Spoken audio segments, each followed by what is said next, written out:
My name is Brian Zygmunt. I'm the Associate Dean of the College of Liberal Arts, and I'm the Professor of Art History.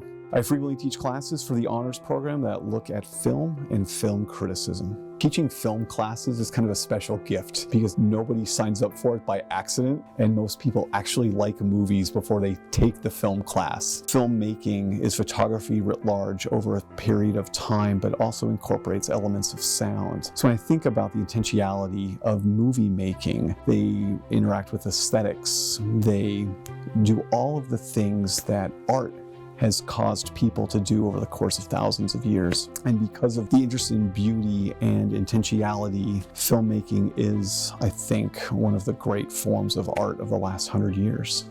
People who want to deny that filmmaking has an art aspect to it, Terrence Malick is a filmmaker who I often point to as a way of inspiring people to think about the art and act of filmmaking as a sort of aesthetic, artistic process. As an art historian, the thing I'm most drawn to within the filmmaking process is the act of photography, because I'm a visual person. I think photography and editing are the two things I enjoy the most because they both speak to the visual elements of storytelling.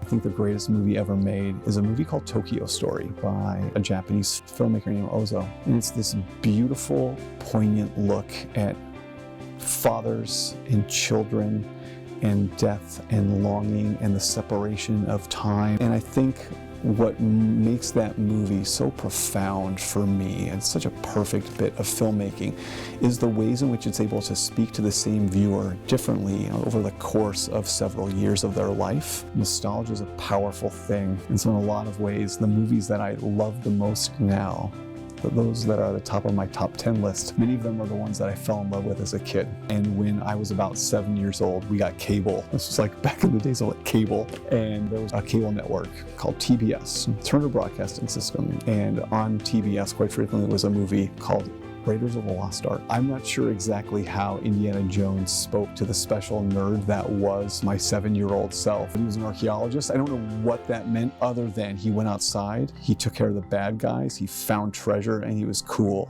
And so when I was 7, and when I'm 45, my favorite movie remains Indiana Jones and the Raiders of the Lost Ark. For me as a movie viewer, there are moments in my life where I want to feel something and moments when I want to be entertained. And sometimes movies do those two different things in different kinds of ways. I like watching movies. I'm not a film scholar. I just really like talking about movies and have a couple of students go along with that process and have it impact the way they watch movies.